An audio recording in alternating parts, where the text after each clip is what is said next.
Hello and welcome to the News at 5 on Channels Television. I'm Joke Rogers. Here are the news and reports we're tracking for you this hour. The Edo State House of Assembly now has a new leadership with Honorable Yekini Idiaye representing Akoko Edo Constituency 1 emerging as the new Speaker of the 8th Assembly. Mr. Idiaye's emergence follows the resignation of his predecessor, whose exit is being formally acknowledged during Monday's plenary. The House is also approving changes to the leadership of the majority and minority caucuses. Addressing journalists after his election, the new speaker alleges that the predecessor faces cases of corruption and gross misconduct, which he says contributed to his removal from office.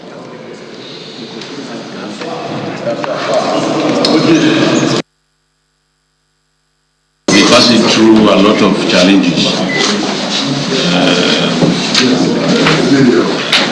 Corruption here and there. Every what they call it, adjournment every now and then. We'll resume today, tomorrow, adjournment for another 30 days, 20 days. And we are all not too happy with his leadership style. So that, once the leadership is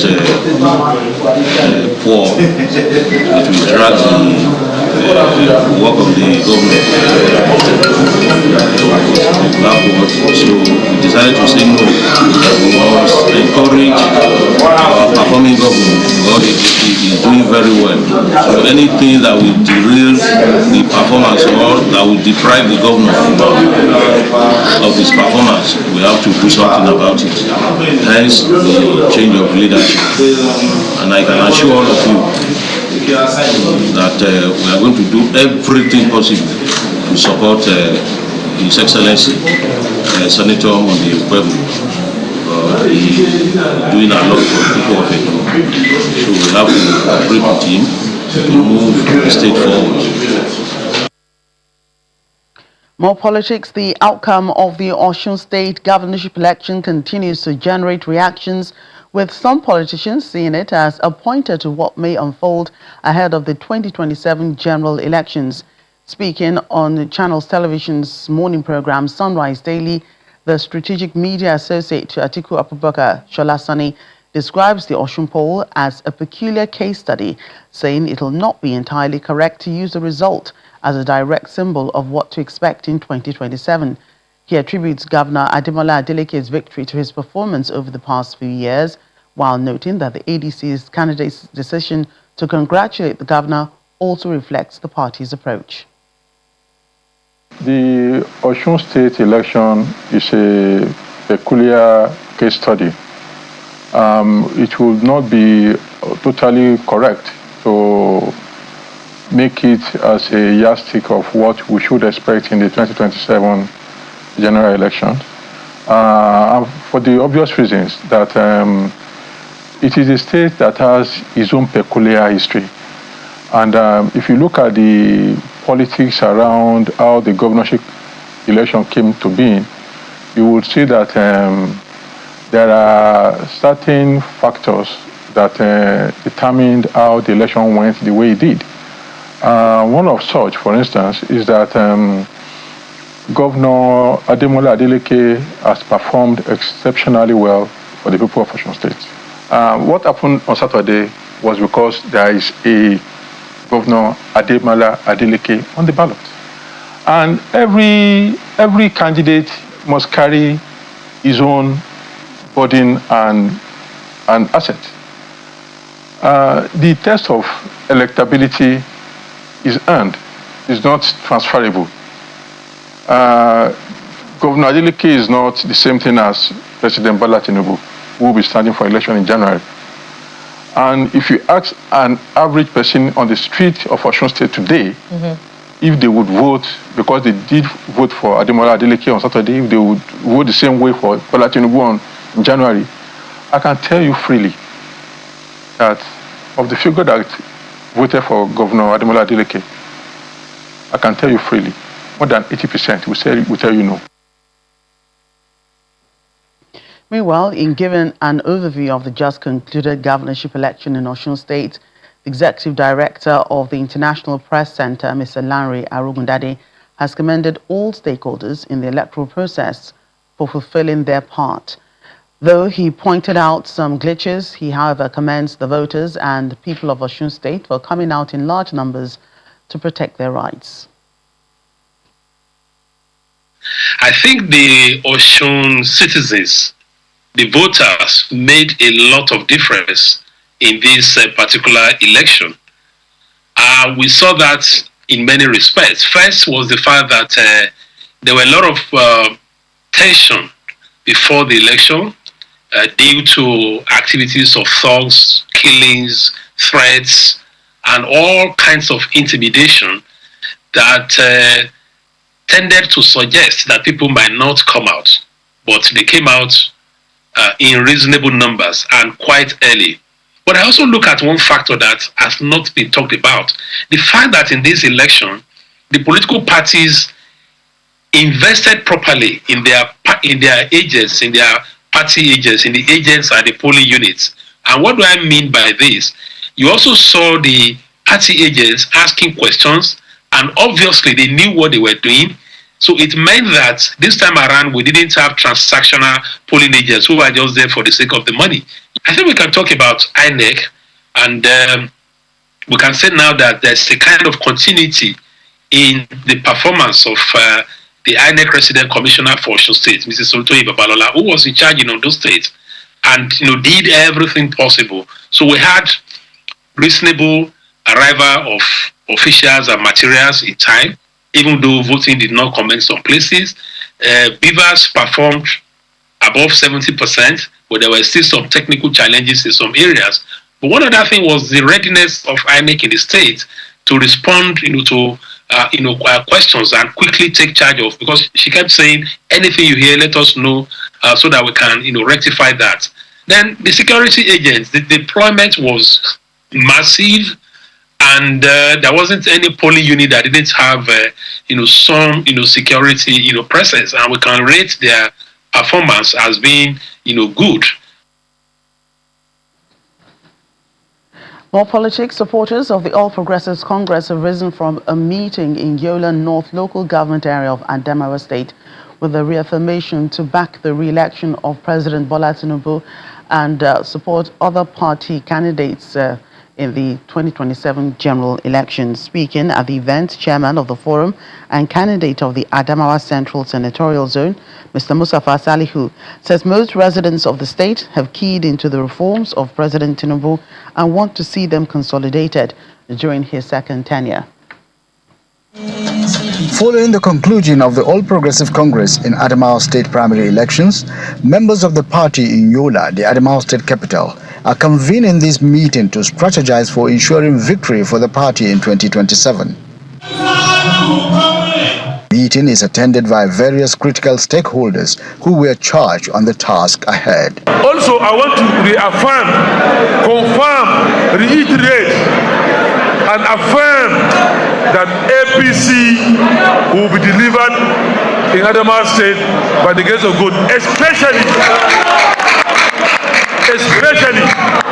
President Bola Ahmed Tinubu will, by God's grace, receive the highest vote in the Northeast from Adamawa State. At the same time, the entire people of Yola North and people of the APC extend their thanks and regards to the governor, the architect of modern Adamawa State, His Excellency Governor Ahmadu Umaru Fintiri, for providing us this platform today, where APC has dominated Adamawa State 100%. Stakeholders are united in their support for President Tinubu and all candidates of the party. Our first, second, third priority is to see how President Tinubu will emerge as for his own second term. And we don't doubt it because of what he has been doing, what he has been providing, and our calculation here. Actually, we are going to vote for him. Inshallah, he will win the state. The party is so strong even before this meeting, but with the development of joining the party by His Excellency, the Governor of Adamawa State.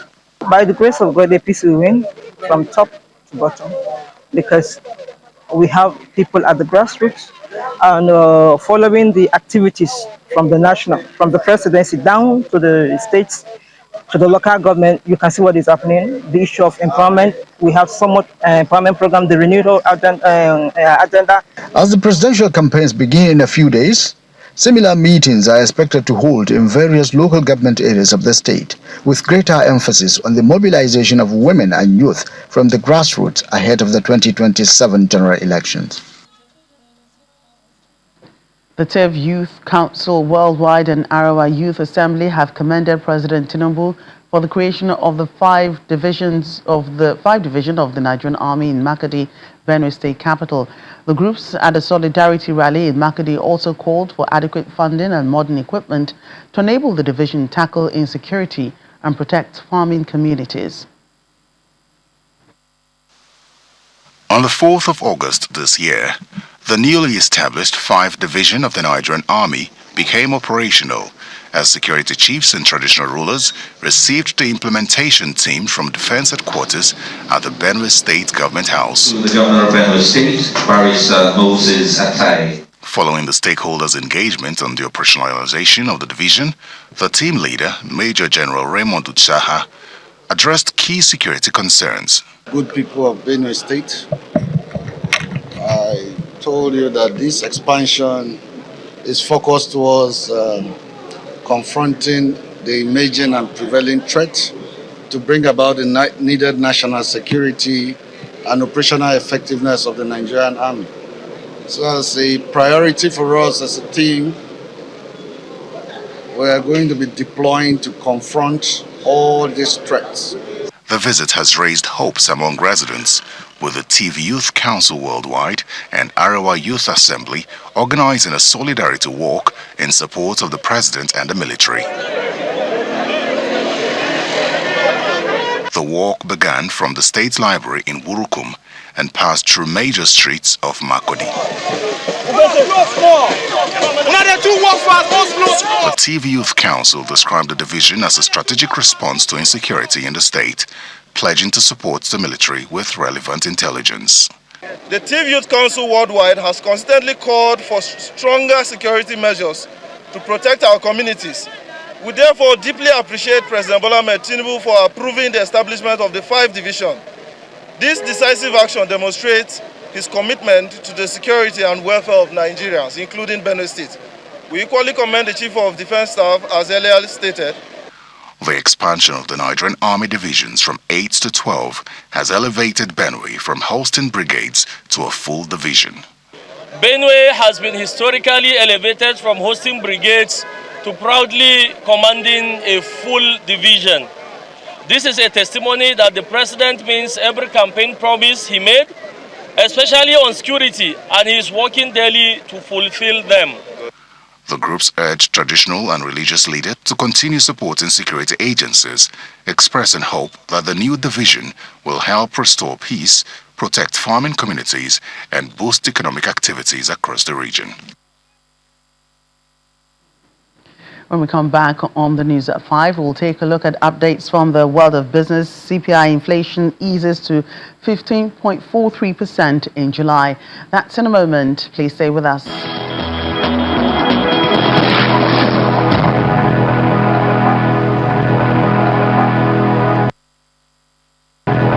Welcome back. The federal government says President Bola Tinubu is fully committed to ensuring Nigeria's civil service delivers excellent service to the Nigerian people. Speaking at the 2026 Head of Service Rewards and Recognition Ceremony, the Head of Service of the Federation, Mrs. Esther Wilson-Jack, assures that civil servants who come up with innovative ideas to improve productivity will be rewarded. The Office of the Head of Service of the Federation Rewards and Recognition Ceremony is an annual event to spotlight creativity and diligence in Nigeria's civil service. And as the saying goes, beside... At this year's edition, the Head of Service of the Federation has an assurance for civil servants. Our goal is a civil service in which excellence is not the exception, but the prevailing culture. This requires leaders who recognize talent, supervisors who provide constructive feedback, and institutions that give every officer an opportunity to contribute. Some partner organizations and award recipients also speak on their motivation. We already seen that change, to be honest. When we began this about 3 years ago, people did not believe that it was possible for civil servants to really be seen because they look almost invisible behind their desks.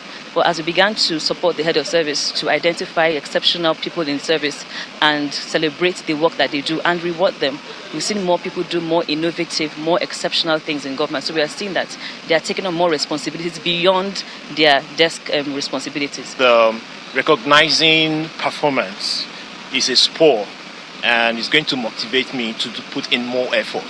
And I think at the back of my mind, it doesn't have to be a one-man show. So I'm going back to the drawing board, and I'm going to get other people involved, especially in my department. I would say that whatever little good thing they are doing in their secret corners, they should keep doing it, because the God that sees in secret will definitely reward in public. The head of service also urged civil servants to ensure continuous improvements on their current efforts. Daily Omoyeni, Channels Television News. Traditional rulers across Ogun State must use their influence at the grassroots to mobilize their subjects for peaceful and informed participation in the 2027 general elections.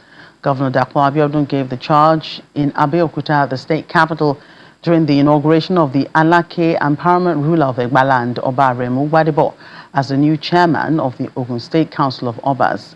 The ceremony was held at the Obas complex in Osun. The inauguration of new chairman of the Ogun State Council of Obas, which is done on a rotational basis every 2 years among the paramount rulers within the state's 4 divisions of Egba, Ijebu, Remo, and Yewa, attracts other traditional rulers, community leaders, and members of the State Executive Council. Responsible civic participation. Governor Dapo Abiodun, who presides over the event, urges the monarchs to leverage their reach and moral authority to ensure the peaceful conduct and active political participation in the next general election. Beyond security, I call upon our royal fathers to continue mobilizing our people toward responsible civic participation, particularly as we enter another electoral season. Our people we are going to recognize and support the government's rights of the government. And when the time comes, translate their position into their democratic choices at the polls. The governor also commends the royal fathers for their support, particularly in the area of security of lives and property, through renewed intelligence gathering at the community level. Security begins long before a crime is committed. Begins with the community that knows its people, recognizing unusual movements and possessing the courage to speak when something is wrong. In his remarks, the new chairman of the Council of Obas, the paramount ruler of Egbaland, Oba Aremu Gbadebo, commends the administration's developmental strides across the state and pledges to continue to foster unity among traditional rulers. Distinguished royal fathers, the strength of this council lies in our unity. Let us remain steadfast in our commitment to one another. Let us rise above differences, embrace dialogue, and foster mutual respect. These signs of rapid change, relevance of traditional institutions must not be questioned. It must be demonstrated. As the new leadership of the Council of Obas takes office, both the government and traditional rulers say unity and grassroots mobilization will be very key to Ogun State's stability and development. The Nigeria Customs Service Area Command has recorded a major breakthrough in its anti-smuggling operations with the interception of explosives, toxic noodles, amongst other prohibited items. Speaking on this development and the command's revenue hike from what was recorded in the preceding year at the command headquarters, Seme Border, the controller, Abdullahi Kaila, explained that Seme is no longer a safe corridor for economic sabotage. Semi-Area Command of the Nigeria Customs Transnational Border points sharing border with the Republic of Benue from the Lagos end. Lined up within the command are cartons of toxic noodles, expired and banned drugs, explosives, smuggled rice and cannabis amongst other items. Officers of the Semi-Area Command. The Customs Area Controller, Comptroller Abdullahi Keila, explains that the breakthrough followed credible intelligence and sustained surveillance. Acting on intelligence and sustained surveillance, our officers subjected the consignment to thorough examination and uncovered 1,306 sacks of expired and waste noodles, each weighing 50 kilograms. The intention was to package, relabel, and introduce these products into Nigerian markets for unsuspecting consumers. Had this shipment succeeded, countless families would have been exposed to serious health hazards, ranging from food poisoning and gastrointestinal disease to other life-threatening medical complications. The comptroller stresses that over 19 billion naira was generated as revenue between January and July 2026, representing a 24.45% increase within just 7 months. Our revenue performance in 2026 has been even more remarkable. Between January and July 2026, the command generated 19 billion 840 280 788 naira 50 kobo. This means that within only 7 months, the command has passed its entire 12 months revenue collection for 2025. He then hands over the seized illicit substances to the officials of the National Drug Law Enforcement Agency, while NAFDAC officials take over seized drugs for further investigation as the command continues to support federal government's economic reforms, after trade and border security.